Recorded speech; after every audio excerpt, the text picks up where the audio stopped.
예, 오늘 이제 저희들이 마지막 시간인데, 어, 요번에는 이제 요한복음에 나타나 있는 이제 7가지 우리가 표적을 함께 이제 살펴봤는데, 여러분들이 아무래도 이제 성경을 좀 보시면서 이제 한 번 정도씩은 조금 이렇게 떨어져서 이제 한번 정리를 이렇게 하게 되면 아무래도 이제 이 말씀이 좀 더 우리들의 삶에 어떤 그 능력이 되고 또 힘이 될 때가 많습니다. 그래서 저희들이 7가지 이제 표적을 살폈는데, 이제 첫 번째 표적은 이제 우리 삶은 마치 무엇과 같을 수 있나?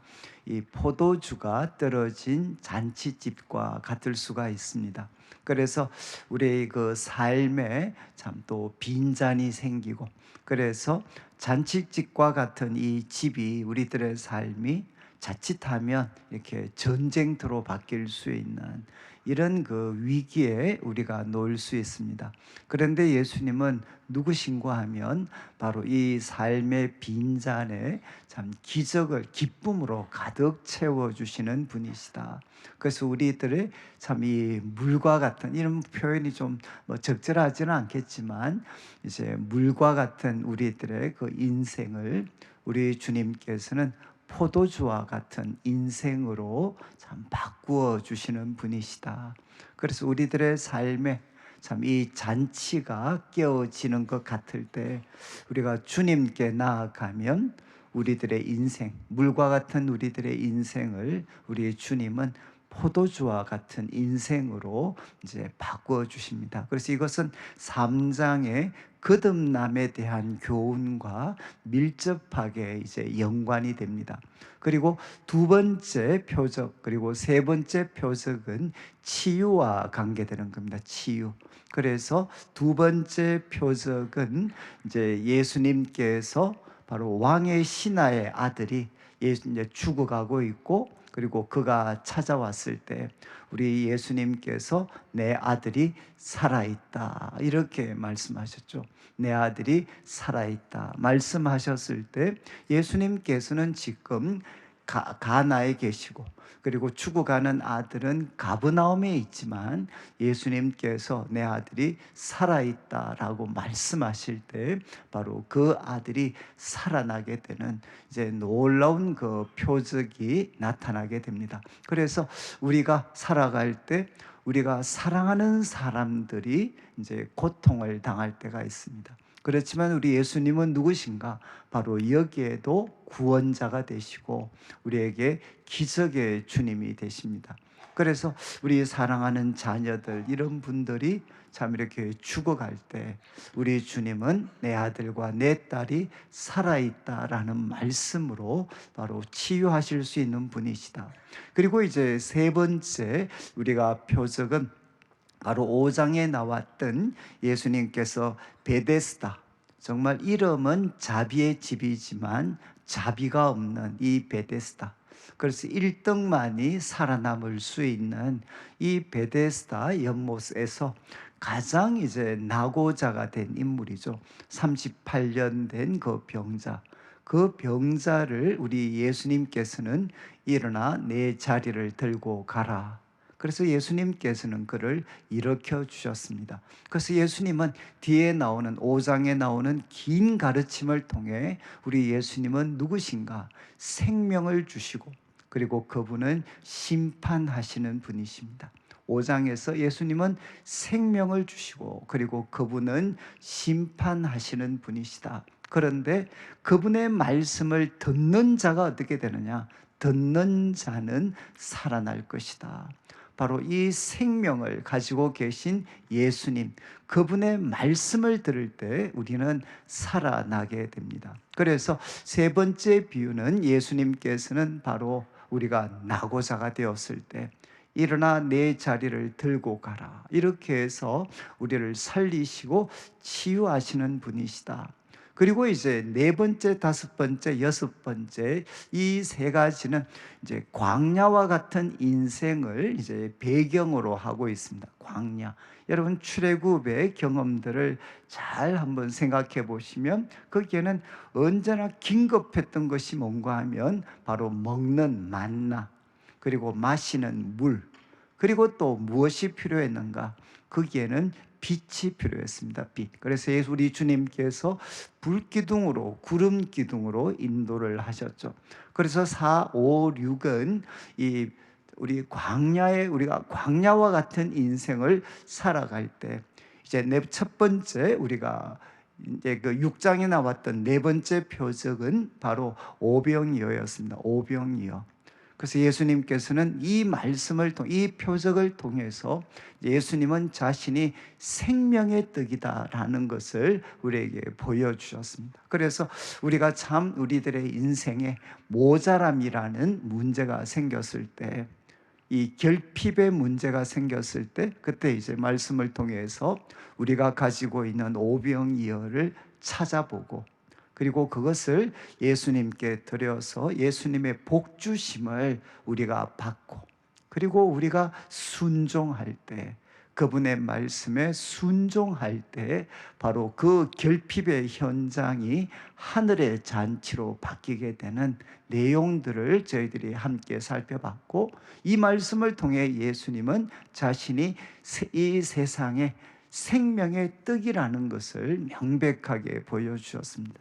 그리고 이제 다섯 번째는 우리가 표적은 예수님께서 바로 갈릴리의 그 풍랑을 잠잠케 해주시는 내용이죠.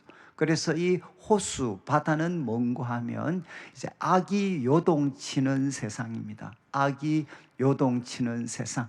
저희들이 불렀던 찬양처럼 삶의 파도, 그리고 또 거센 파도가 우리들의 삶에 바로 오병이어 기적을 경험했던 그날 밤에도 이 거센 풍랑, 삶의 파도가 우리들의 삶을 이렇게 공격을 할 때, 그때 예수님은 어떻게 하셨는가? 여러분, 이 바다가 예수님과 제자들 사이를 막고 있었지만 예수님은 바로 그 풍랑이 그 바다 위를 걸어오시는 분이시죠. 예수님은 걸어오시고, 그래서 예수님은 이 악한 권세를 짓밟고 걸어오셔서 우리에게 뭐라고 말씀하셨느냐? 나다, 두려워하지 마라. I am, 에고 에이미, 나다. 바로 우리 구약 출애굽기에서 우리 하나님께서 자기를 선언할 때 나는 여호와인데 뜻이 무엇이냐? 스스로 있는 자다라고 할 때 I am who I am, 에고 에이미, 나다, 나다.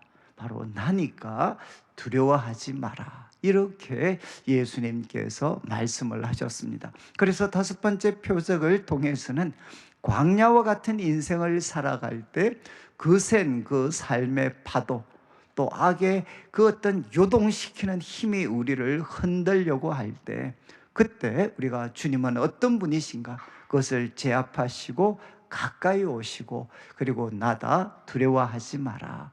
이렇게 참된 평화를 주시는 분이십니다. 그리고 이제 여섯 번째는 우리가 이제 날 때부터 이제 맹인되었던 사람의 이야기를 통해서 결국은 7, 8, 9장은 그냥 주제가 무엇이냐? 나는 세상의 빛이라는 겁니다. 우리 예수님께서는 바로 세상의 빛이다. 그래서 여러분들이 요한복음을 보시면 7장에는 물이 한 번 더 나옵니다. 나를 믿는 자는 그 배에서 생수의 강이 흘러날 거다. 그리고 이제 8장과 9장은 나는 세상의 빛이다. 누구든지 나를 따르는 자는 어둠에 있지 않고 생명의 빛을 얻을 것이다 라고 말씀하셨는데, 이것을 가장 극적으로 보여준 사건이 바로 날 때부터 소경된 사람. 예수님께서는 인간의 고통은 하나님의 기회가 된다 라는 것을 분명하게 말씀하시고, 그의 눈에 진흙 그리고 침을부터 진흙을 이겨가지고 그의 눈에 바르시고 실로암 못에 가서 씻으라 말씀하셨죠. 어떻게 그의 인생에 그에게 빛을 주셨는가? 먼저는 이제 말씀을 통해 그 마음 속에, 영혼 속에 초자연적인 믿음의 빛을 창조해 주시고, 그리고 그 말씀의 빛을 따라 그가 순종하게 되었을 때 바로 그의 눈이 밝아지게 되었습니다. 그래서 우리들의 삶이 바로 어둡고 캄캄할 때 어떻게 해야 되나? 말씀을 통해서 먼저 우리 영혼에 하나님이 비추신, 하나님이 창조하시는 이 초자연적인 믿음의 빛을 우리가 받고 그 말씀의 인도대로 순종하는 삶을 살 때 우리는 세상에 비치신 주님의 은혜를 내 것으로 누릴 수가 있다. 그래서 이제 마지막 뒤에 세 번째는 광야와 관련해서 예수님은 생명의 떡이시고, 예수님은 악이 요동치는 세상을 바로 밟으시고 우리에게 오시는 분이시고 풍랑을 잠잠케 해주시는 분이시고, 또 예수님은 누구신가? 이 세상의 빛이 되시는 분이시다. 그리고 이제 우리가 지금 살피는 우리 일곱 번째 표적은 우리 사람에게 가장 이제 마지막 원수죠. 인간에게 최종적이고 가장 무서운, 가장 어떤 근본적인 원수는 무엇이냐? 그것은 바로 죽음입니다. 죽음. 이제 예수님께서는 마지막 표적을 통해서 예수님께서 바로 부활이요 생명인 것을 이제 예수님은 생생하게 우리에게 보여주시게 됩니다. 그래서 11장까지를 통해 이제 7가지 표적이 마무리가 되고, 그래서 이 표적과 가르침이 뒤엉켜서 예수님이 어떤 분이신가 하는 것을 우리에게 소개한 다음에 이제 12장에 가면 예수님이 예루살렘에 올라가시게 되고, 그리고 이제 그분에 대한, 그분을 죽이려는 시도들이 계속해서 발전이 되어집니다. 그 가운데 13장에서 16장까지 이제 예수님은 잡히시는 날 밤에 제자들에게 마지막, 이제는 세족식과 마지막 가르침을 주시고, 또 17장에는 제자들을 위해 기도를 하십니다. 기도. 그 기도 후에 이제 18, 19 우리가 장을 통해서 이제 예수님께서는 십자가에 못 박혀 죽으시게 되고, 그리고 20장과 21장을 통해 예수님은 다시 부활하셔서 마지막 베드로에게 찾아오셔서 너가 나를 사랑하느냐? 너가 내 양을 먹이라 라는 말씀으로 이제 요한복음이 마무리가 되게 됩니다. 그래서 이 7가지 표적은 여러분들이 잘 이렇게 마음에 담아 두시게 되면 여러분 이 한 해를 살 때 우리들은 아마 이 표적에서 볼 수 있었던 그 삶의 문제와 부딪히게 될 겁니다. 그때 우리는 어떻게 해야 되나? 인생의 구원자, 기적의 예수님을 우리가 붙들어야 된다는 거죠. 자, 이제 마지막 우리 가르침인데, 우리 11장 조금 내용이 긴데 11장 1절 뭐 잘 아시는 내용이니까 제가 빨리 좀 하도록 하겠습니다. 1절 말씀을 보시면 이제 어떤 병자가 있었고, 그리고 그는 마리아 그리고 그 자매 마르다의 마을 베다니에 사는 나사로다. 이제 소개를 합니다. 나사로라는 사람. 그리고 그는 어디 살았나? 베다니. 이제 좀 있으면 등장하지만 예루살렘에서 한 2.5km 정도 떨어진 곳, 아주 가까운 곳이죠. 이 예루살렘에서는 오리 한 2.5km 정도 떨어져 있는 그 베단이라는 마을에 이제 나사로는 살았고, 그리고 그에게 누이가 두 사람이 있었습니다. 마르다와 이제 마리아, 두 누이가 있었습니다. 그리고 2절 말씀을 보시면 2절 말씀, 그런데 이 마리아는 를 조금 더 요한이 설명을 하는데, 지금 2절에서 설명하는 내용은 다음 장 12장에 이제 이 사건이 등장을 합니다. 이제 앞으로 나올 사건인데 먼저 요한이 소개를 합니다. 이 마리아는 누군가 하면 향유를 주께 붓고 그리고 머리털로 주의 발을 닦던 사람이었다. 이거는 12장에서 소개가 됩니다. 그럼 이 말은 뭔가 하면 이만큼 이제 예수님을 사랑한 사람이었다는 거예요. 그 자매들은 참 예수님을 사랑했던 사람이었고, 그리고 병든 나사로는 이제 그의 오빠였다. 그리고 이제 3절 말씀을 보시면 바로 이런 베드로, 그런데 3절 말씀, 이가 병들었고, 그래서 그 누이들이 예수께 사람을 이렇게 보냅니다. 그리고 무엇이라고 이야기하느냐? 주여 보시옵소서, 사랑하는 자가 병들었습니다. 그런데 이제 여러분들이 제가 다 말씀을 드릴 수는 없는데, 지금 예수님이 계시는 곳은 어딘가 하면 요단강 동쪽편입니다. 그래서 10장 제일 마지막 앞장이었던 10장 제일 마지막에 보시면 이제 요단강 동쪽편, 그래서 나중에 나오지만 이제 이 동쪽편에서 지금 나사로가 사는 이 베다니까지 가는 한 4일이라는 시간이 걸릴 만큼 많이 떨어져 있는 곳입니다. 그런데 지금 이제 누이들이 예수님께 사람을 보내어서 이야기합니다. 사랑하는 자가 병들었습니다. 여러분, 사랑하는 자가 병들었습니다 라고 누이들이 이야기를 합니다. 여러분, 이 말씀을 통해 그냥 단순하게 알 수 있는 것은 뭔가 하면, 주님께서 사랑하는 자도 아프겠습니까? 안 아프겠습니까? 어떠신 것 같아요? 이 말씀을 보니까 주의 사랑하시는 자가 병들었습니다. 그러니까 이 말은 뭔가 하면 주님이 사랑하시는 자도 병들 수가 있다는 겁니다. 여러분 아시겠죠? 우리가 내가 아프면 주님이 날 안 사랑하는 게 아니고 사랑하는 자도 병들 수가 있습니다. 자, 그런데 이제 여인들이 바로 사람을 예수님께 보낼 때 기대했던 것은 무엇이겠습니까? 기대했던 것은 뭔고 하면 바로 예수님이 즉시 찾아오시는 거죠. 예수님이 즉시 오셔서 이제 그 죽은 자도 살리셨던 예수님께서 사랑하시는 자 나사로 오빠를 이제 고쳐 주실 거라고 그들은 기대했을 겁니다. 아니면 여러분, 우리가 이제 두 번째 표적에서 살폈던 것처럼 멀리 떨어져 있지만 내 아들이 살아있다 말씀하셨을 때 바로 그 아들이 살아났던 것처럼, 예수님이 직접 오시지를 못한다면 말씀으로라도 내 오빠가 살아있다 이렇게 말씀하시면 얼마든지 살 수 있잖아요.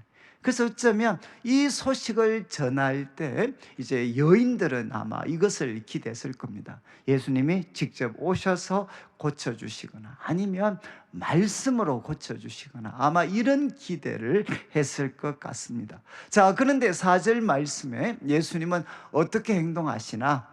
예수께서 들으시고 이 병은 죽을 병이 아니다, 그리고 하나님의 영광을 위한 것이고 하나님의 아들이 이로 말미암아 영광을 받게 하려 함이다라고 예수님께서 말씀을 하셨습니다. 그리고 5절도 보시죠. 5절, 예수님께서 본래 마르다와 그 동생 나사로를 사랑을 하셨습니다. 여러분, 예수님께서 마르다, 마리아, 그리고 마르다와 그 동생, 그리고 나사로를 사랑했으면 빨리 가셔야 되잖아요.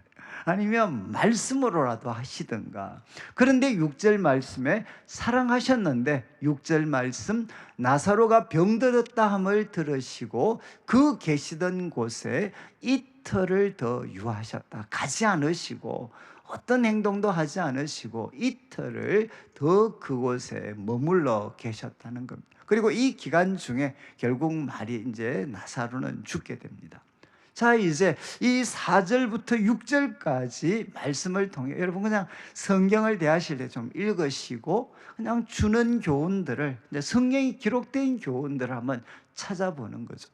여러분, 예수님은 지금 사랑하는 사람들이 요청을 했습니다. 사랑하는 사람이 아프고 또 예수님이 사랑하는 여인들이 참 예수님께 요청을 했습니다. 근데 예수님은 어떻게 행동하셨습니까? 여인들의 요청대로 행동하신 게 아니죠.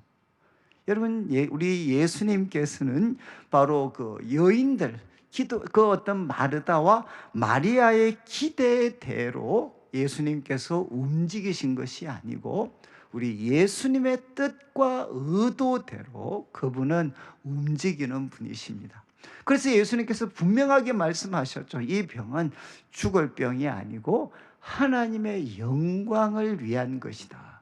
그리고 이 일을 통해 바로 하나님의 아들이 영광을 받으시게 하려 합니다 라고 말씀을 하셨습니다. 정말 표적에 대해서 여러분들이 이해할 때 이게 정말 중요합니다. 여러분, 예수님께서 지금 이 여인들의 기도를 들으시고 예수님이 이제 기적을 베푸실 때, 표적을 베푸실 때 목적이 무엇이죠? 치유의 목적이 아니라 하나님의 영광이 목적입니다. 이거는 이제 참된 치유인가 아닌가를 구분할 때 결정적인 하나의 구분점이 여기에 있습니다. 우리 예수님은 지금도 다 고쳐주실 수 있지만 다 고쳐주시지 않습니다. 우리는 그 뜻을 헤아릴 수 없지만 예수님께서 일하시는 것은 뭐냐? 우리들을 고쳐주시는 게 목적이 아니고 그걸 통해서 하나님의 영광이 드러나고 하나님의 아들의 일을 통해 영광을 받으시는 게 목적입니다. 목적. 그래서 꼭 이제 기도할 때 여러분들이 이제 좀 뭐라고 할까? 참 이제 기도를 통해 하나님의 더 큰 사랑과 능력을 이렇게 맛보려면 이제 우리의 필요를 누구의 의도에 자꾸 맞추어야 되느냐? 하나님의 의도에 맞추는 훈련을 하셔야 돼.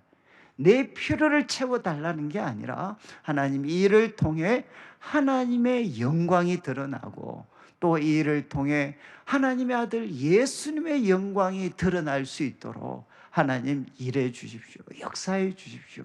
자, 4절부터 6절까지 말씀을 통해서 예수님의 반응은 여인들의 요청대로 행하신 것이 아니라 우리 주님의 뜻과 의도대로 우리 예수님은 행동을 하셔서 그곳에서 이틀을 더 유하시게 됩니다. 자, 이제 7절을 보시면 그 후에 예수께서 이제 이러십니다. 유대로 다시 가자. 이 유대는 예수님은 지금 북동쪽에 계십니다. 북동쪽에 계시다가 이제 남서쪽으로 내려오십니다. 유다로 다시 가자 이렇게 말씀을 하십니다. 그러니까 8절 말씀에 이제 제자들이 뭐라고 반응하나? 지금 그곳을 통과하려면 사마리아 지역을 통과를 해야 됩니다. 그래서 제자들이 말합니다. 방금도 유대인들이 돌로 치려 했는데 또 그쪽으로 이 위험천만한 곳으로 또 가시려고 합니까? 라고 예수님, 이제 제자들이 반응을 보이죠. 그러니까 9절 말씀에 예수님께서 이렇게 말씀하십니다. 대답하시되 낮이 12시간이 아니냐? 사람이 낮에 다니면 이 세상의 빛을 봄으로 실족하지 아니하고, 그리고 10절 밤에 다니면 이제 빛이 그 사람 안에 없기 때문에 실족한다. 여러분, 지금 낮과 밤에 대한 이야기를 갑자기 예수님이 하십니다. 지금 이슈는 무엇이죠? 예수님 지금 저쪽으로 가면, 유대로 가면 위험합니다. 지금 이게 논점입니다. 지금 위험합니다 라고 제자들이 반응을 하는데 예수님은 어떻게 지금 이제 거기에 대해서 그 대답을 하시느냐? 야, 낮이 12시간, 유대인들은 오전 6시에서 저녁 6시까지가 낮입니다. 낮. 그러니까 12시간이죠. 낮이 12시간인데 12시간. 이 낮이 있는 12시간 동안 걸으면 빛이 있으니까 실족하지를 않는다. 걸려 넘어지지 않는다. 그런데 밤이 되면 어떻게 되느냐? 빛이 없기 때문에 넘어지게 된다. 여러분, 여기에 바로 낮은 무엇을 뜻하겠습니까? 낮은 결국 뭔가 하면 하나님의 뜻에 부합되는 삶입니다. 여러분, 하나님의 뜻에 부합되는, 예수님의 뜻에 부합되는 삶, 그게 뭔가 하면 낮에 살아가는 거죠. 그런데 하나님과 상관없이 살아가는, 하나님의 뜻과 상관없이 살아가는 삶은 무엇이냐? 이것은 어둠, 밤입니다. 밤. 결국 예수님께서 말씀하신 게 무엇인가 하면 아무리 사람들의 눈에 위험해 보여도 여러분, 위험한 세상 속에서 가장 안전하게 살아가는 길은 무엇이냐? 하나님의 뜻에 맞추어 사는 것이 가장 안전한 길이라는 거죠. 자, 이제 예수님께서 이렇게 말씀을 하셨습니다. 그리고 이제 11절에 예수님이 이렇게 말씀하신 다음에 이제 이렇게 우리 친구 나사로가 잠들었다. 내가 깨우러 간다라고 말씀을 하셨습니다. 내 친구 나사로. 여러분 아까 그 두 여인이 뭐라고 이야기했죠? 사랑하는 자가 병들었습니다 라고 이야기했잖아요. 지금 예수님이 직접 말씀하십니다. 우리 친구 나사로가 잠들었다. 그러나 내가 깨우러 간다라고 말씀을 하셨어요. 그러니까 12절에 이제 이렇게 말씀하니까 제자들이 아이고 잠들었으면 그러면 곧 낫겠습니다라고 반응을 하고, 그리고 13절 예수님은 지금 잠들었다라는 게 뭔가 하면 죽음을 가리키는 것, 이거를 그들은 잘 이해를 못했습니다. 그래서 14절에 예수님이 이제 분명하게 이야기합니다. 나사로가 죽었다. 나사로가 죽었다라고 이야기하고, 점점 이해할 수 없는 말씀하죠. 15절 나사로가 죽었으면 예수님이 슬퍼하셔야 되잖아요. 그런데 예수님께서는 내가 거기 있지 아니한 것을 너희를 위하여 기뻐한다. 이는 너희로 믿게 하려 함이다. 그러나 그에게 가자. 이렇게 말씀을 하십니다. 여러분 참 그 성경은 여러분들이 지금 제자들도 이게 무슨 말씀인지 잘 몰랐지 않겠습니까? 뭐 제자들이나 저희들이나 수준은 비슷합니다. 저희도 지금 무슨 말이야 무슨 말. 예수님이 거기 있지 아니한 것을 예수님은 너희를 위하여 내가 기뻐한다. 결국 뜻은 무엇이죠?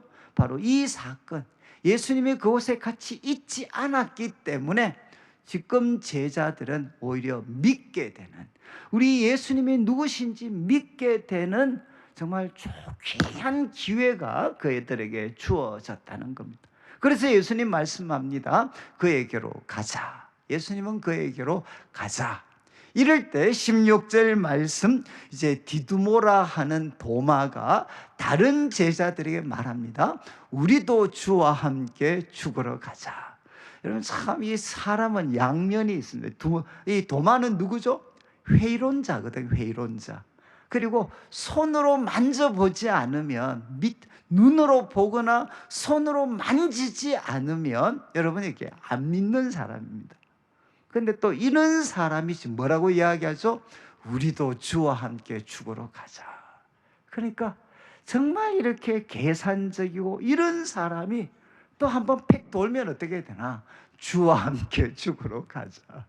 예, 제가 이 말씀 드리는 거 하면 이 구절이 제가 여러 번 소개했는데, 우리 한국 교회 가운데 아마 가장 위대한 설교를 꼽으라라고 이야기하면 우리 이제 누구죠? 주 뭡니까? 우리 주기철 목사님, 우리 주기철, 제가 자꾸 우리 주원일 목사님이라고 제가 죄송합니다. 제가 주원일이 아니고 주기철 목사님.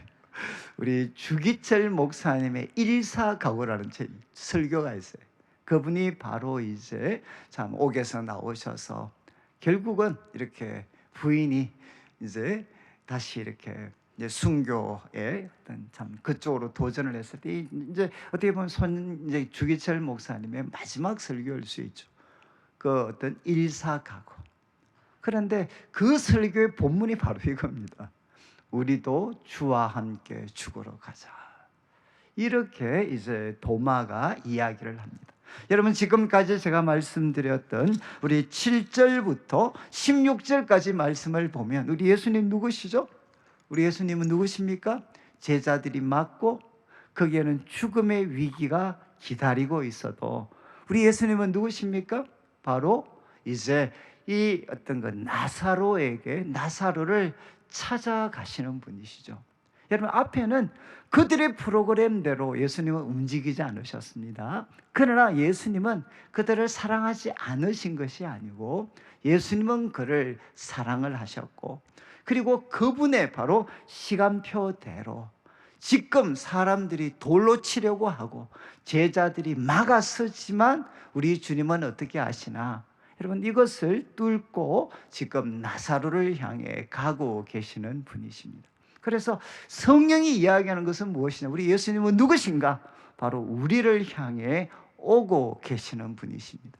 이거 믿으시나요? 우리 예수님은 누구시냐? 우리를 방치하시는 분이 아니고 예수님은 반드시 우리에게 찾아오시는 분이십니다. 그런데 그 때가 언제죠? 우리가 기대하는 때가 아니라 예수님의 때에 우리 주님은 반드시 우리들에게 찾아오시는 분이십니다. 아무리 위험한 곳이라도, 아무리 사람들이 막아도 우리 예수님은 찾아오시는 분이십니다. 자, 이제 17절부터는 이제 나사로의 집에 도착을 했습니다. 이미 나사로는 죽었습니다. 그런데 예수님께서 이제 이 죽은 나사로를 살리려야 되는데 이제 세 개의 장애물이 있습니다. 첫 번째는 누가 이제 슬퍼하면서 예수님을 막았으나 마르다입니다. 마르다. 그리고 또 두 번째는 누가 이제 마리아입니다. 마리아. 그리고 세 번째는 함께 조문객들입니다. 조문객들. 여러분, 이들의 이야기 속에 이제 무엇이 나타나나? 폭군 죽음이죠. 폭군 죽음. 이 폭군 죽음이 지배하는 그 슬픔의 현장. 여러분, 폭군 죽음이 바로 지배하는 슬픔의 현장을 이제 요한은 생생하게 기록을 하고 있습니다. 제가 요즘 어제 오늘 계속 장례식, 지금도 우리 교역자분들 지금 몇 분은 지금 수원에 지금 또 장례식 가셨거든요. 장례식이고 내일도 장례식이고 계속 장례입니다. 계속 장례. 근데 여러분, 이제 우리가 그냥 인간적으로 대할 때는 이제 결국은 이제 이 장례식장은 이제 슬픔이 지배할 수밖에 없죠. 이유가 뭔가 하면 이유는 딱 하나입니다. 이제 끝이기 때문에, 그냥 끝이라고 생각을 하기 때문에 여러분, 이제 그 장례식장은 이제 슬픔이 지배할 수밖에 없습니다. 그런 뜻에서 어느 인간도 극복할 수가 없기 때문에 죽음은 무엇이냐? 가장 최종적인 원수고, 그리고 죽음은 폭군입니다. 폭군. 그래서 그 폭군에게 고통받는 인간의 모습을 이제 요한은 생생하게 기록을 합니다. 17절을 보시죠. 17절, 예수께서 와서 이제 도착을 하셨고 보시니 나사로가 무덤에 있은지 이미 나으리라. 그래서 4일이나 걸리신 거죠. 예수님이 그 목적지에 도달하는데 4일이라는 시간이 걸렸습니다. 이 4일은 결국 무엇입니까? 여러분, 지금도 우리가 장례를 3일장을 하잖아요. 특별한 일이 없으면. 왜 옛날 분들이 3일장을 했겠습니까? 3일 동안에는 우리가 어떤 데는 시체 안에 영이 있다라고 생각을 하기도 하고, 또 극단적으로는 다시 살아날 수 있는, 이제 숨이 다시 살아날 수 있는 그런 일도 있을 수 있겠죠. 그러나 3일이 끝나면 이제는 죽음이 확실합니다. 이제 확실하게 죽었습니다. 어떤 희망도 가질 수가 없습니다. 이제 사자죠, 사자. 이제 이 나사로가 무덤에 있은지 나으리다. 이제 확실하게 죽었다는 거예요. 자, 그런데 18절 말씀에 이제 베다니는 예루살렘에 가깝고 아까 말씀드린 것처럼 한 오리쯤 되더라. 그러니까 2km가 조금 넘는 그런 거리입니다. 이 말은 뭔가 합니까? 그래서 19절에 이제 예루살렘으로부터 한 오리 정도니까 예루살렘으로부터 많은 유대인들이 마르다와 또 마리아에게 그 오라비 일로 위문하러 이제 왔다는 거죠. 그러니까 이 집은 굉장히 좀 유력한 집이었던 것 같습니다. 그러다 보니까 예루살렘에서부터 많은 사람들이 이제 조문하러, 위문하러 이렇게 왔습니다. 그리고 20절 이제 보시죠. 마르다가 예수께서 오신다는 말을 듣고, 이 마르다는 어떻게 하냐? 그러니까 거의 뭐죠? 이렇게 행동주의자입니다. 아주 이게 뭐라고 할까? 이렇게 큰 손이죠, 큰 손. 마르다는 듣고 곧 나가서 맞이합니다. 근데 마리아는 어떤 분위기죠? 낭창한 분위기잖아요. 지금 언니가 가고 예수님 사랑하면 뛰쳐나가야 돼요. 그런데 또 마리아는 이제 집에 있는 거죠. 마리아는 집에 앉아 있습니다. 자, 이제 21절에 마르다가 예수님께 이야기를 합니다. 참 두 번이나 이 이야기는 반복이 됩니다. 주께서 여기 계셨더라면 내 오라비가 죽지 아니하였을 겁니다. 그러니까 한편으로는 이제 이 믿음이지만 참 주님에 대한 섭섭함을 표현을 하는 거죠. 주님이 여기 계셨더라면 내 오라비가 안 죽었을 텐데, 이렇게 이야기를 합니다. 그러니까 22절, 이제 예수님께서 이제 이렇게 또 마르다가 기특하게 표현합니다. 그러나 나는 이제라도 주께서 무엇이든지 하나님께 구하시는 것 하나님이 주실 줄을 믿습니다. 이 예수님에 대한 변함없는 신뢰를 고백을 합니다. 그때 23절, 이제 예수님께서 내 오라비가 다시 살 거다. 여러분, 이제 그 예수님 당시에 유대인들은, 특별히 바리새 계통의 사람들은 부활을 믿었습니다. 근데 부활은 언제 일어나는 것이라고 믿었느냐? 마지막 날입니다. 마지막 날 부활이 있을 거다. 바리새인들은 그렇게 믿었습니다. 그러니까 예수님께서 내 오라비가 다시 살아날 거다라고 이야기하니까 24절 마르다가 반응하죠.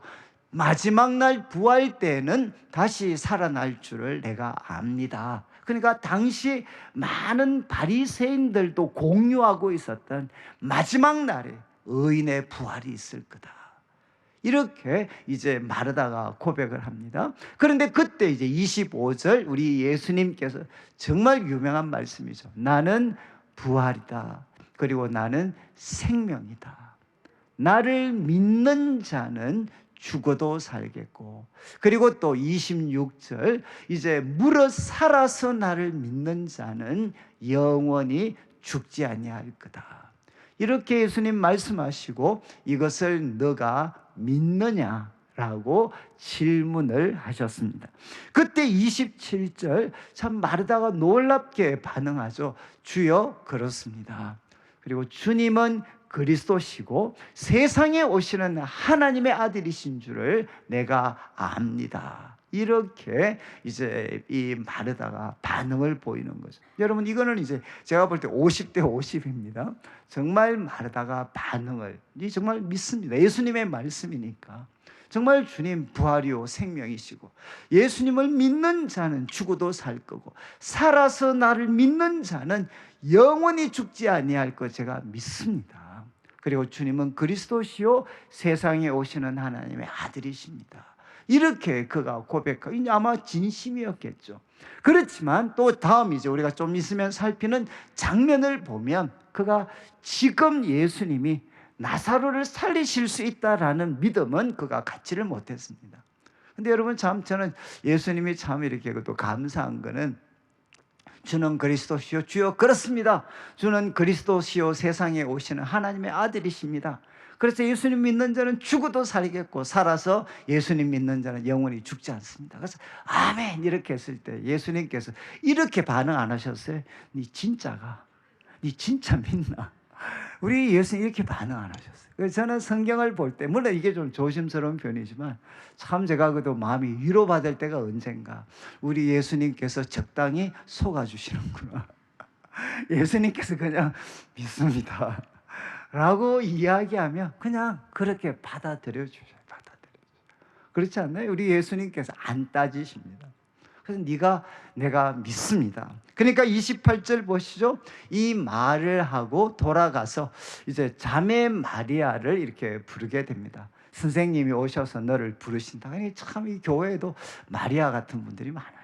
꼭 가서 이제 누가 가서 불러요. 아니, 예수님 오셨다 그러면 빨리 뛰쳐오지. 꼭 이제 이 공주가 사람들이죠. 그냥 앉아서 누가 불러야 이제 건건히 나타나시는 이 참 마리아들. 이 마리아한테 가서 선생님이 오셔서 너를 부르신다. 그러니까 29절 이제 이 말을 듣고 급히 일어나 예수께 나아가며, 저는 진짜 이 마리아 이해가 잘 안 되는, 아니 언니가 뛰쳐나갈 때 같이 빨리 급히 나가지. 꼭 불러야 이제 또 그냥 천천히 나가면 좀 자기대로 하면 돼. 또 갑자기 또 왜 또 속도를 내? 급히 또 막 이렇게. 저 참 이해 안 되는 이 마리아가. 그리고 이제 30절 한번 보시죠. 이제 나가니까 30절에 예수는 이제 아직 마을로 들어오지 않았습니다. 그리고 마르다가 맞이했던 곳에 그냥 그대로 계시는 거죠. 그러니까 31절 이제 마리아가 이제 함께 지금 막 나가니까 뭔가 또 급히 뭐 이렇게 뭐 곡을 한다거나 뭐 이런가 싶어서 유대인들도 같이 따라 나갔습니다. 뒤에 설명을 했죠. 혹시 지금 무덤에 가서 이제 곡을 하는 줄로 생각하고 그 슬픔에 같이 참여하기 위해서 이제 위로 왔던 이 유대인들이 같이 급히 또 갑니다. 그리고 32절을 보시죠. 이제 마르다가 예수님 계신 곳에 가서 이제 보고 예수님을 보고 그 발 앞에 엎드립니다. 그리고 똑같은 이야기를 하죠. 마르다가 했던 똑같은 말. 주께서 여기 계셨더라면 내 오라비가 죽지 않았을 겁니다. 그리고 이제 예수님께서 33절 이제 이렇게 이야기했을 때 이제 33절 예수님의 이제 반응입니다. 마르다와 마리아가 똑같은 반응. 이것은 결국 무엇이죠? 이제 이 죽음 앞에 결국 무기력하게 울고 있는 사람들. 그래서 33절에 예수께서 그가 우는 것, 또 이제 울면 이 우는 것도 전염이 되잖아요. 하나가 우니까 또 다 우래 다. 그래서 함께 온 유대인들이 또 다와 같이 웁니다. 이게 무엇입니까? 죽음 아래에서 눈물 흘리고 있는 인간을 가장 생생하게 보여주고 있는 것.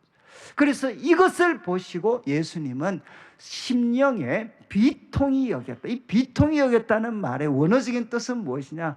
극심한 분노를 나타내는 겁니다. 왜 가축들이 막 화가 나면 코에 막 연기가 올라오잖아요. 바로 그런 장면, 예수님께서 너무너무 분노하시는 그 장면을 보시고 예수님 영에 막 엄청난 분노가 막 일어나서 어떻게 하셨느냐? 이 분노는 무엇이겠습니까? 결국은 죽음이 지배하고 있는 세상, 그리고 그 죽음에 대해서 예수님께서 이제 분노하시는 거죠. 그리고 예수님은 어떻게 하시느냐? 거기에 신음하는 사람들을 불쌍히 여기십니다. 죽음을 향해서 분노하시고 고통당하는 사람들을 향해서 주님은 불쌍히 여기십니다. 그리고 34절 이제 예수님께서 그를 어디 두었느냐? 주여 와서 보옵소서라고 이야기합니다. 그리고 35절에 이거는 참 예수께서 눈물을 흘리셨다. 예수님께서 눈물을 흘리셨다. 그러니까 그분 여기는 두 가지가 다 있습니다. 이 어떤 죽음에 고통당하는 세상, 이 고통당하는 그 세상을 보면, 사람들을 보면서 예수님께서 바로 눈물을 흘리시는 거죠. 여러분, 참 이제 성경에 예수님께서 눈물을 흘리시는 장면은 정말 드물게 등장하잖아요. 여러분, 예수님께서 바로 여기에서 이제 눈물을 흘리십니다. 자, 그때 36절 이제 이 유대인들이 말하면 예수님 눈물을 흘리니까, 야, 그가 보라 그를 얼마나 사랑하셨는고. 야, 정말 예수님이 이 나사로 참 사랑했구나. 여러분, 이렇게 이야기해요. 근데 저는 참 제가 또 그런 말씀들, 꼭 사람들이 왜 싸우죠? 1절만 하면 안 싸우는데 꼭 2절까지 해가지고 싸우잖아요. 그래서 이제 37절을 보시면 2절이 등장해. 2절. 그중 어떤 일은 뭐라고 했느냐? 참 사랑하시는구나. 이렇게 끝내면 분위기 좋을 텐데 꼭 2절. 그러면 맹인의 눈을 뜨게 한 이 사람이 왜 그 사람은 죽지 않게 그냥 뒀냐? 죽지 않게 할 수 없었냐? 이건 당연한 사실 반응이죠. 이렇게 사랑했으면 살려줘야지. 맹인의 눈을 뜨게 했던 그분이 왜 이 사람은 그냥 살리지를 못했냐? 이렇게 이야기를 합니다. 그러니까 38절에 이제 이 이야기를 들으시고 예수께서 다시 속으로 같은 단어입니다. 비통히 여기십니다. 예수님께서 다시 속으로 분노하시는 거죠. 그리고 이 분노를 가지시고 어떻게 하나? 무덤에 가십니다. 무덤에 가십니다. 이것은 무슨 모습입니까? 바로 전사의 모습입니다. 전사. 그러니까 군인의 모습이죠. 지금 이 어떤 인간을 슬픔과 절망으로 몰고 가는 마지막 적이었던 이 원수였던 이 죽음을 향해서 예수님은 전사로서 지금 무덤에 가시는 거죠. 여러분 바로 소위 맞짱뜨러 가시는 거죠. 그래서 무덤이 바로 이제 돌로 이렇게 막혀져 있었습니다. 그리고 39절 예수님께서 이제 전사가 되셔서 이제 돌을 옮겨 놓으라라고 말씀을 하십니다. 그리고 그때 이제 마르다가 주여 죽은 자가 나흘이 되었음에 벌써 냄새가 나나이다. 여러분 참 분명히 앞에 마르다가 이야기했잖아요. 주님 살리실 수 있는 건 믿습니다라고 이야기했지만 이 행동을 통해서 뭘 드러냅니까? 아니 예수님 벌써 4일이나 됐고 냄새가 나는데 무슨 말씀이십니까? 이렇게 반응을 보이죠. 그러니까 저는 우리 성도님들이 믿었는데 이렇게 딴 반응하는 거를 내가 마르다하고 비슷하구나 이렇게 생각하시면 돼요. 내한테 뭐 크게 문제가 있는 게 아니고 나는 마르다와 동급이다. 아시겠죠? 그래서 좀 집에서도 이렇게 만약에 분명히 말씀드렸는데 엉뚱한 짓을 하시면 아니 믿는다 그랬고 그게 뭐냐 이렇게 말씀하시지 말고 마르다를 닮으셨군요. 이렇게 좀 우아하게 반응을 해 주시면 집안이 조금 평화롭지 않겠습니까? 그러니까 지금 이제 이야기하는 거죠. 분명히 믿는다라고 이야기했는데 돌을 옮겨 놓아라라고 이야기하니까 나흘이나 됐습니다. 냄새가 납니다. 라고 이야기합니다. 그리고 40절에 예수님께서 말씀하시죠. 내 말이 너가 믿으면, 한 번 더 강조하십니다. 너 왜 안 믿었어? 이렇게 하지 않고 야, 내 말이 너가 믿으면 하나님의 영광을 보리라 하지 아니하였느냐. 주님이 다른 많은 말씀하셨는데 뭘 환기시켜 주셨죠? 믿으면 하나님의 영광을 보리라. 여러분 믿으면 하나님의 영광을 보리라. 이거는 지적인 믿음이 아닙니다. 전적인 신뢰. 그죠? 거기에다 자기를 맡기는 거죠. 우리 예수님께, 예수님의 말씀, 예수님께 나 자신을 완전히 맡기는 것. 믿으면 너가 하나님의 영광을 보리라 하지 아니하였느냐. 그러니까 41절에 이제 돌을 옮겨 놓습니다. 그리고 41절 후반부 보시면 예수께서 눈을 들어 이제 우러러 보시고 그리고 말씀하십니다. 아버지여, 내 말을 들으신 줄 것을 내가 감사합니다. 여러분 참 예수님께서는 좀 죄송한 말씀인데 기도 안 하고도 살리실 수 있잖아요.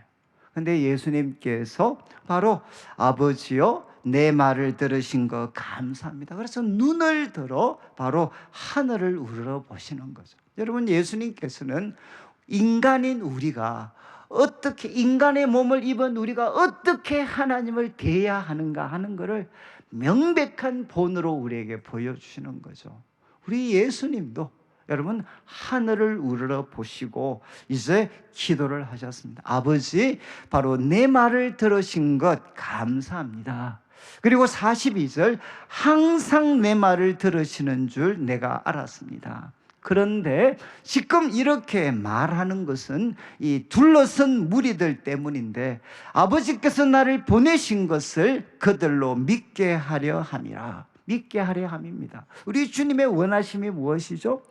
주님이 원하시는 것이 무엇입니까? 바로 우리가 예수님이 하나님이 보내신 유일한 구원자시다 라는 것을 믿는 것. 여러분 이것을 우리 주님께서 가장 원하신다는 거죠. 여러분 이것을 하나님은 우리에게 보여주기를 원하신다. 예수님은 누구시냐? 하나님이 세우신 유일한 구원자입니다. 여러분 이제 좀 죄송한 말씀인데 바로 우리와 같은 목회자가 구원자가 아닙니다. 이해하시겠어요? 여러분 우리가 구원자가 아니고 구원자는 누구시냐? 바로 예수님이십니다. 하나님이 보내신 유일한 구원자는 바로 예수님이시죠. 바로 이분을 바로 믿게 하려 하기 위해서, 믿게 하기 위해서 예수님이 지금 무리들 앞에서 기도하시는 거죠. 그리고 이제 43절 이렇게 말씀을 하십니다. 이 말씀을 하시고 큰 소리로 나사로야 나오라 이렇게 말씀을 하시죠. 예수님이 이렇게 말씀을 하셨을 때 죽은 자가, 44절, 죽은 자가 배로 동인 채로 나오게 되고 그 얼굴은 수건에 쌓였다. 예수께서 이르시되 풀어놓아 다니게 해라 이렇게 예수님 말씀을 하십니다. 나사로야 바로 나오라 라고 말씀하실 때, 여러분 그 어떤 굴이죠. 굴. 유대인들의 그 어떤 묘는 이제 굴이니까 그 돌로 막혔던, 그리고 돌을 옮겨 놓았으니까 바로 그 누워있던 곳에서 일어나서 그 어떤 배로 동인 채로 나오게 됩니다. 여러분 이런 말씀 많이 들으셨겠죠. 왜 예수님께서 나사로야 나오너라 이렇게 말씀하셨겠어요? 왜? 그냥 나오라 그러면 정리가 안 되잖아요. 다 뛰쳐나오면 어떡해. 그러니까 하나, 지금 예수님은 하나만 살리시는 겁니다. 지금 여기서는 다 살리는 게 아닙니다. 그거는 마지막 날에 하시고. 그래서 예수님께서 나사로야 나오너라 이렇게 예수님은 딱 지정을 해 주셨어요. 안 그랬으면 얼마나 혼란스러웠겠어요. 다 아무나 뭐 다 뛰쳐. 특별히 장동이 바로 옆에 공동묘지잖아요. 나오너라 이러면 이제 이게 뭐 정말 복잡해지죠. 그래서 예수님께서 나사로야 바로 나오라 라고 말씀을 하셨습니다. 그때 이제 이 나사로가 살아나게 됩니다. 예수님은 누구십니까? 바로 죽음의 권세를 깨트릴 수 있는 바로 유일한 구원자십니다. 우리 예수님은 누구신가? 죽음의 권세를 깨트리시는 유일한 구원자가 바로 예수님이십니다. 여러분 예수님 말씀하셨죠. 바로 나를 믿는 자는 영원히 그는 죽지 아니할 거다. 그런데 우리 육신이 죽잖아요. 우리 육신은 죽습니다. 그러면 이 모순이지 않나요? 여러분 예수님께, 우리가 예수님을 믿는 자들에게는 어떻게 되느냐? 여러분 죽음도 끝이 아닙니다. 제가 뭐 장례식 가면 항상 말씀드리는 것처럼 죽음은 무엇이냐? 우리 그리스도인들에게는 이제는 천국에 들어가는 출입구가 됩니다. 이게 가장 놀라운 선언이죠. 예수님을 믿을 때 어떻게 되느냐? 죽음의 그 권세, 그 권세가 깨트려지고, 여러분 바로 우리가 이 땅에서 우리들의 영혼이 주님을 만나서 살아날 뿐만 아니라 이제 죽음은 끝이 아니고 천국에 들어가는 출입구가 되게 됩니다. 제가 이제 참 이게 요즘 장례식 가면 제가 요즘 이찬혁이라고, 여러분 아시죠? 악동 뮤지션에 나오는, 제가 얘가 이제 저는 우리 애 이제 큰 애가 갑자기 아빠 목사인데 이런 노래는 한번 들어봐 이러더라고. 그래서 이제 뭐 제목이 뭐 장래 희망 이래가지고 나는 얘가 글을 잘못 썼나, 장래 희망이지 무슨 장례식 장래 희망, 이게 뭐야 이게. 그런데 제가 그 가사와 함께 이찬혁이가 이렇게 노래하는 거 보고 제가 정말 너무 충격을 받았어요. 야, 얘가 정말 그 젊은 친구가 선교사님의 아들이어서, 그리고 이 소위 말해서 연예계 속에 나름 이렇게 그렇게 하면서도 이 믿음이 이렇게 살아있고 이렇게 시를 적을 수 있나. 제가 그래서 죄송하지만 성경 말씀은 아니지만 이찬혁이 장래 희망을 1절만 좀 보여드리겠습니다. 이게 뭐냐, 여러분 이건 제가 장례식 때 제가 정말 맞이했던 거거든요. 뭔가 하면 젊은 친구가 죽었어요. 젊은 친구가 바로 그 장면입니다. 이제 젊은 친구가 이제 죽어서 이제 하늘에서 보는 겁니다. 하늘에서 이렇게 보는 거죠. 하늘에서 보니까 자기 장례식장에 아는 얼굴 다 모였네 여기에. 제가 오늘 장례식 조금 전에 갔다 왔다니까요. 그 죽은 사람이 볼 때는 아는 얼굴이 다 모였어요. 그리고 한국만 이렇게 다 있는 게 너무 신기해. 그리고 모르는 사람이 계속 우는데, 자기 죽었다 막 우는데, 모르는 사람이 우는데 누군지 기억이 안 나가지고 미안해. 여러분 참 이 도발적이죠, 도발적. 그리고 이렇게 이야기합니다. 내가 참 믿음이 신실했던 애니까 종종 상상했던 내 장례식은 이제 축하와 환호성, 그리고 또 박수 갈채가 있는 파티가 됐으면 했는데, 이제 이걸 일종의 가정법 가거 비슷하게, 나는 내 장례식은 축하, 환호성, 박수 결체가 있는 파티가 됐으면 했는데 그게 되지를 않았습니다. 근데 왜 내가 이런 생각을 했나? 난 지금 천국에 있기 때문에, 내가 기대했던 장례식은 이런 모습이었는데, 그 다음 가사 한번 보시죠. 그 다음에 이제 이게 천국 가서 참 오자마자, 천국 내가 가자마자 내 몸집보다 서너 배 크다란 사자와 친구를 먹었네. 이거는 요즘 이제 젊은 애들 친구 먹었다 그러잖아요. 내가 친구가 됐다는 거를, 야, 나는 천국 가서 바로 내 몸집보다 서너 배 크다란 사자와 친구를 먹었어. 이거는 이제 이사야서에 나오는 표현입니다. 바로 사자와 친구가 되는 거죠. 그리고 이제 땅 위에, 참 이 땅 위의 단어들로는 내가 표현을 못해. 그래서 참 그 다음 단어가 제가 사진 못 보는 게 너무 아쉬워. 그러니까 바로 카톡으로 찍어서 전송만 하면 천국이 이런 곳이야. 지금 천국의 삶이 이거야. 내가 당장 사람들한테 말할 수 있는데, 천국은 이제 카톡 전송이 안 되는 곳입니다. 참고로 기억하셔야 돼요. 그래서 이제 사진 못 보는 게 너무 아쉬워. 그리고 이야기합니다. 모두 여기서 다시 볼 거라는 확신이 있네. 제가 참 그 다음에 이렇게 되어 있습니다. 내 말을 다 전하지 못한 게 이제 아쉽네. 자, 그 다음에 이렇게 이제 좀 있다가 갑자기 이렇게 분위기가 갑자기 이제 확 바뀌어가지고 이제는 그냥 이 광란의 분위기로 바뀌거든요. 그 다음 가사 한번 보시죠. 그 다음 가사가 갑자기 빰빰빰 바깥에 막 이거 막 뛰쳐다니기 시작을 해요. 그러면서 이걸 꼭 한번 보시죠. 뭐 이건 지금 청룡연화, 저는 뭐 직접 보지는 못했는데 이제 유튜브로 봤으니까. 그러면서 애가 막 난리가 나죠. 난리가 나면서 이제 할렐루야. 그 다음 가사입니다. 꿈의 왕국에 입성한 아들을 위해. 저는 정말 이 가사가 전율이 느껴졌어요. 할렐루야. 여러분, 죽음이 뭐라는 거죠? 제가 말씀드렸잖아요. 천국에 들어가는 출입구라고 우리는 딱딱한 신학적인 언어로 표현했는데, 얘는 뭐라고 표현했나? 꿈의 왕국에 입성한 아들을 위해. 그리고 함께 일어나, 할렐루야, 함께 일어나 춤을 추고 뛰며 찬양해. 제가 이 참 요 교회 분위기만 아니면 이걸 한번 틀어드리면 같이 한번 따라하면 좋은데, 뭐 그 정도 하면 또 잘못 잘릴 것 같아가지고, 할렐루야. 그 다음에 이제 또 뭐라고 합니까? 꿈의 왕국에 입성한 아들을 위해. 할렐루야. 진짜 멋있지 않나요? 여러분, 죽음이 무엇이죠? 바로 꿈의 왕국에 입성하는 것입니다.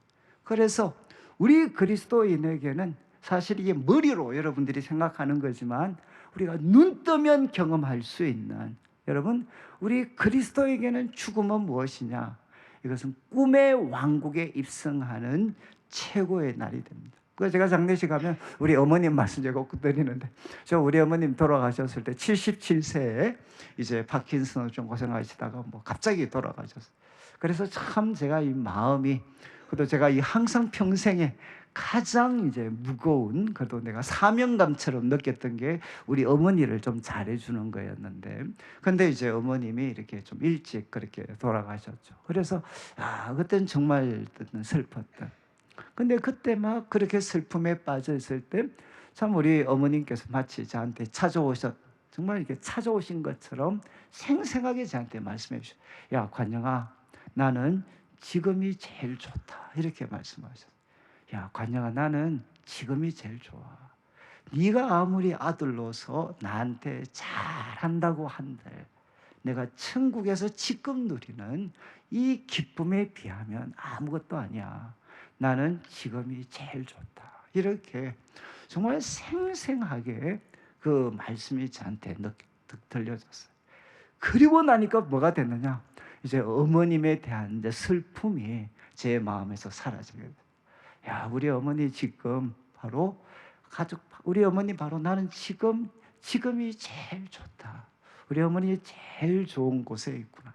그래서 여러분이 제가 그때 뭐 존 던이라고, 이 사람이 죽음에 대해서 가장 유명한 시인데, 그것이 짧은 잠을 자고 나면 우리는 영원한 삶으로 깨어난다. 더 이상 죽음은 없을 것이다. 그 다음 마지막 가사가 압권입니다. 죽음아, 너는 죽으리라.